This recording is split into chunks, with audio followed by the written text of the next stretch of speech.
प्रधानमंत्री नरेंद्र मोदी ने आज अपने गृह राज्य गुजरात में 3 प्रमुख परियोजनाओं का वीडियो कॉन्फ्रेंसिंग के माध्यम से उद्घाटन किया। इसमें गिरनार में रोपवे परियोजना भी शामिल है। इस रोपवे के शुरू होने से गिरनार पर्वत के ऊपर बने मंदिर के दर्शन के लिए श्रद्धालुओं को 10,000 सीढ़ियां चढ़ने से राहत मिलेगी। इस रोपवे के शुरू होने के बाद महज 7 मिनट में इस सफर को तय किया जा सकेगा। वहीं रोपवे की शुरुआत होने पर जूनागढ़ का गिरनार रोपवे पर्यटन के क्षेत्र में आकर्षण का केंद्र बन जाएगा। इसके अलावा प्रधानमंत्री मोदी ने गुजरात के किसानों के लिए किसान सूर्योदय योजना और अहमदाबाद के सिविल अस्पताल में UN Mehta institute of cardiology and research centre के साथ पीडियाट्रिक हार्ट हॉस्पिटल और टेली कार्डियोलॉजी के लिए एक मोबाइल एप्लीकेशन का भी उद्घाटन किया। आपको बता दें कि राज्य में सिंचाई के लिए दिन में बिजली आपूर्ति के लिए मुख्यमंत्री विजय रूपाणी के नेतृत्व वाली गुजरात सरकार ने हाल ही में किसान सूर्योदय योजना की घोषणा की थी।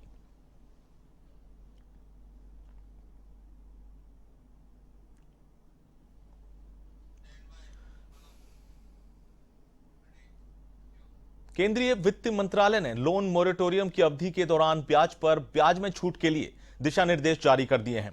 वित्त मंत्रालय के इस कदम का फायदा 2 करोड़ तक के कर्ज लेने वाले कर्जदारों को होगा। इसके स्कीम के तहत 1 मार्च से 31 अगस्त तक की लोन मोरेटोरियम की अवधि के दौरान 2 करोड़ रुपए तक के लोन पर ग्राहकों से ब्याज पर वसूला गया ब्याज वापस किया जाएगा।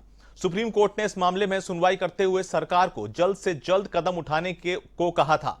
तो वहीं वित्त मंत्रालय ने आयकर रिटर्न दाखिल करने की समय सीमा को बढ़ाने का फैसला किया है। व्यक्तिगत करदाताओं के लिए वित्त वर्ष 2019-20 का इनकम टैक्स रिटर्न फाइल करने की समय सीमा 31 दिसंबर 2020 कर दी गई है।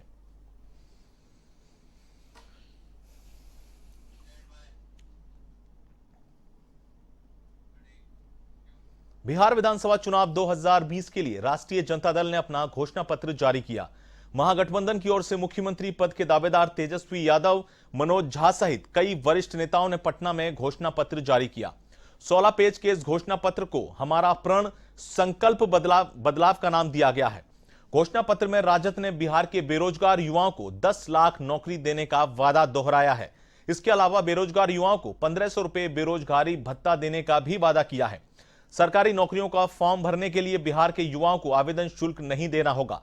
राजद ने पुरानी पेंशन योजना को लागू करने, गांवों को स्मार्ट बनाने, सीसीटीवी कैमरे लगाने, प्रदेश में नई उद्योग नीति आने और नए उद्योग स्थापित करने के लिए टैक्स माफी का वादा भी किया है।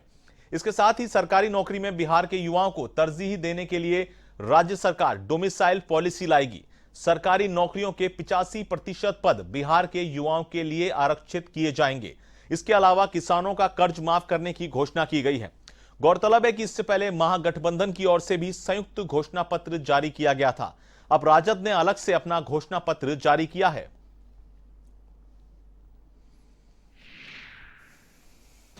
ये हम लोगों का प्रण है, प्रण हमारा संकल्प बदलाव का, जो कि सच होने वाला है। इसमें काफी डिटेलिंग और काफी विस्तार रूप से हर एक क्षेत्र को लेकर के हर एक चीज़ों का ध्यान रखने का काम किया है, जिससे हम वाकई में बिहार को खुशहाल, बेहतर, समृद्ध बना सकते हैं। और हमने मुद्दों की बात की है और पहले भी हमने कहा था, जैसे कि इन सभी विषयों में रोजगार, कृषि, उद्योग, शिक्षा, उच्च शिक्षा, रोजगार, महिला सशक्तिकरण और परिवार कल्याण, स्मार्ट गांव, खासतौर पे यहाँ स्मार्ट गांव का जिक्र किया गया है। बिहार चुनाव से पहले प्रचार प्रसार में जुटे कई बड़े बीजेपी के नेता कोरोना की चपेट में आ गए हैं। भारतीय जनता पार्टी के बिहार चुनाव प्रभारी और महाराष्ट्र के पूर्व मुख्यमंत्री देवेंद्र फडणवीस कोरोना संक्रमित पाए गए हैं। बिहार चुनाव से पहले बीजेपी को लगातार झटके लग रहे हैं, क्योंकि पार्टी के बड़े नेता और स्टार प्रचारक लगातार कोरोना की चपेट में आ रहे हैं। इससे पहले राज्य के उप मुख्यमंत्री सुशील मोदी, पार्टी प्रवक्ता शाहनवाज हुसैन और पूर्व केंद्रीय मंत्री राजीव प्रताप रूडी कोरोना से संक्रमित पाए गए थे।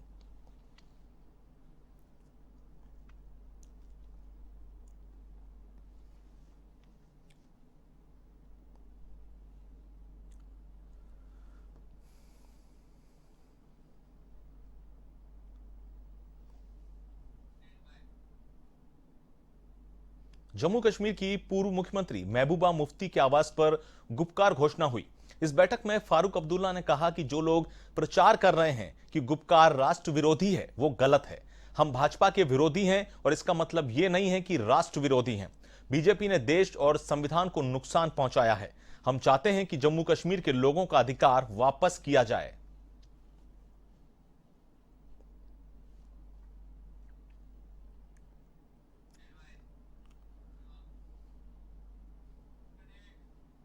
और अब खबर मुंबई से, जहां mobile market orchid city centre mall में लगी भीषण आग मामले में भारी नुकसान की संभावना जताई जा रही है और करीब 2000 करोड़ का नुकसान बताया जा रहा है। आग में 4 मंजिल में चल रही करीब 1500 दुकानें चपेट में आई थीं और आग के कारण अधिकांश दुकानें जलकर राख हो गईं। आपको बता दें कि इसमें अधिकांश दुकानें राजस्थानी प्रवासियों की हैं और सभी मारवाड़ियों के कठोर परिश्रम और अथक मेहनत का फल धू-धू कर जलकर खाक हो गया।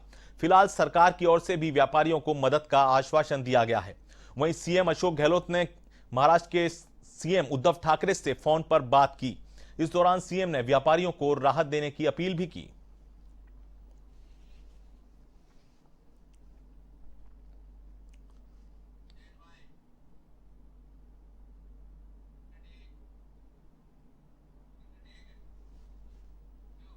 सांसद देवजी पटेल मुंबई दौरे पर हैं, जहां सांसद पटेल ने मुंबई के सिटी सेंटर में लगी आग का जायजा लिया।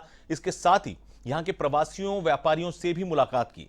जानकारी है कि इस आगजनी में जालौर जिले के 800 से अधिक प्रवासी व्यापारियों की दुकानें जल गई हैं। इससे करोड़ों रुपए का नुकसान हुआ है। आपको बता दें कि सिटी सेंटर में गुरुवार रात करीब 8 बजे आग लगी थी। इसके बाद आग ने विकराल रूप धारण कर लिया। हालांकि आगजनी में कोई जनहानि नहीं हुई है और समय रहते आग को काबू में कर लिया गया।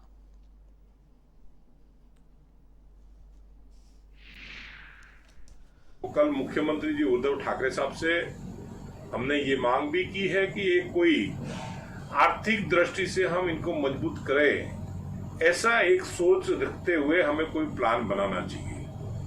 आगे भी जैसे कल अरविंद सावंत साहब से हमारी बात हुई, आज सुबह पवार साहब के वहां पे हमने फोन किया था, सम्मानीय सुप्रिया सुले जी से हमारी बात हुई।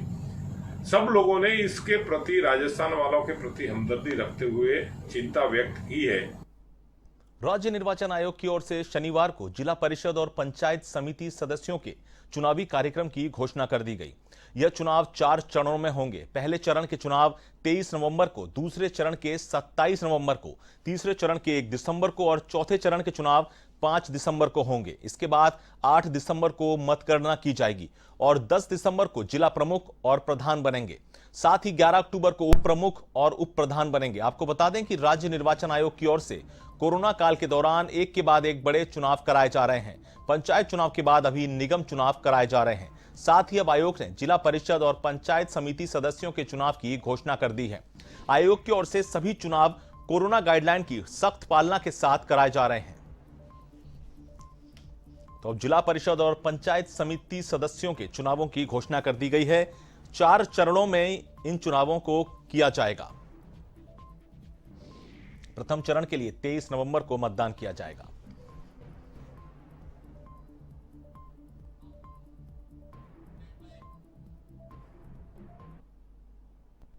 जयपुर, जोधपुर और कोटा में नगर निगम के चुनाव हो रहे हैं, लेकिन तीनों ही शहरों में कोरोना संक्रमण का ग्राफ ऊपरी पायदान पर है।